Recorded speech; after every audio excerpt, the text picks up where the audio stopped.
नमस्कार मित्रो, कृष्णा नदी परिक्रमा यात्रा यामध्ये महाराष्ट्रातील कृष्णेकाठचे शेवटचे स्थान म्हणजे खिद्रापूर आहे. खिद्रापूर हे कृष्णेकाठचं अप्रतिम कलाकुसर असलेलं सुंदर देवालय आहे. कृष्णा नदी परिक्रमा याच्यामध्ये मी तुम्हाला याची पूर्ण माहिती सांगू शकलो नाही, म्हणून ही वेगळ्या भागामध्ये पुन्हा एकदा मी सांगितलेली आहे.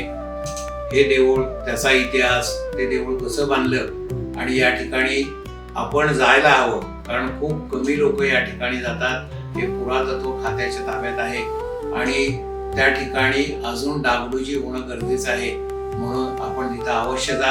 आता लोक जायला लागलेले आहेत, कारण कट्यार काळजात घुसली इथं एका गाण्याचं चित्रीकरण झालेलं आहे आणि काही मालिकांचं सुद्धा चित्रीकरण इथं होतं. परंतु इथं हरिहर स्वरूपातील शंकराचं दर्शन घ्या आणि देवळात असलेलं सुंदर कोरीव काम शक्य असल्यास मार्गदर्शक मदतीला घ्या, त्याच्याकडून आपल्याला हे सर्व समजेल. याचा आपण आनंद घ्या आणि कृष्णा नदीचा संगमही अवश्य बघा. धन्यवाद. नमस्कार.